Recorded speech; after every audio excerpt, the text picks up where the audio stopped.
Let's talk Women Talk. Hi, I'm Sher-Li. In part one of this series, I talked about new work structures, including a more flexible workspace as well as a flexible work schedule. In today's part two of this series, I'm going to talk about the boomerang career, what it means and how you can make it work for you.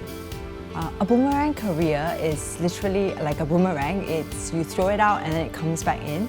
So in a similar way, a career personnel who's chosen to take a break then decides to come back in. Firstly, obviously, there's a lot more individuals who take time off to look after family.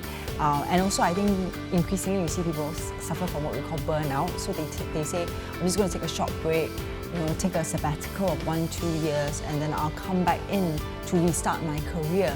So it's interesting to note that when someone chooses to be what we call boomerang career personnel, there are actually certain steps that you have to take to get ready if you choose to decide to take a break and then you decide to come back in. So the first thing to note is because there is going to be career gaps along the way you search for jobs, the way you actually present yourself for jobs when you're looking for a brand new job is going to be slightly different. There has to be a slightly greater focus on skill sets. One of the reasons is because you may not be able to go right back to the exact same job function that you used to do, or in certain cases, if the time that you take away is quite significant, say about 3 to 4 years, then you may find that your previous job function no longer exists or has changed so much that you're no longer suitable for it. Another thing about boomerang career personnel is there has to be this constant need to make sure that you still have a network that you can turn to. Another thing I think also to note with if you choose to sort of embark on a career boomerang path is you recognize that you, of all the people in the world, will need to be very, very adaptable.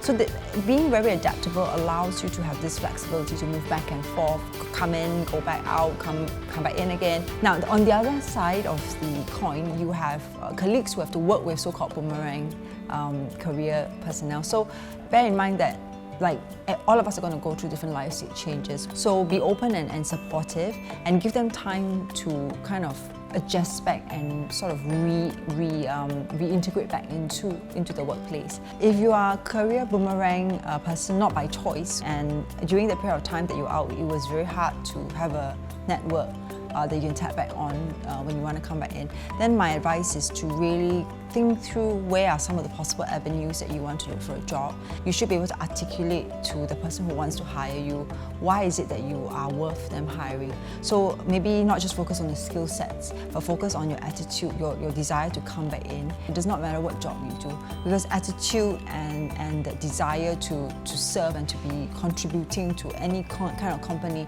is always a plus point. In terms of the network, I think it's the same thing. You may not have an existing network, but it doesn't mean that you can't go out there and tell people that you want to look for a job. One of our greatest hurdles when we decide to step out and we decide to come back in is sometimes people are too embarrassed almost to tell people they're looking for a job, and it should not be this way. At the end of the day, we choose to work. There's nothing shameful about working. In the next part of this series, I'll be talking about constant disruption and how we can better adapt to changing technology.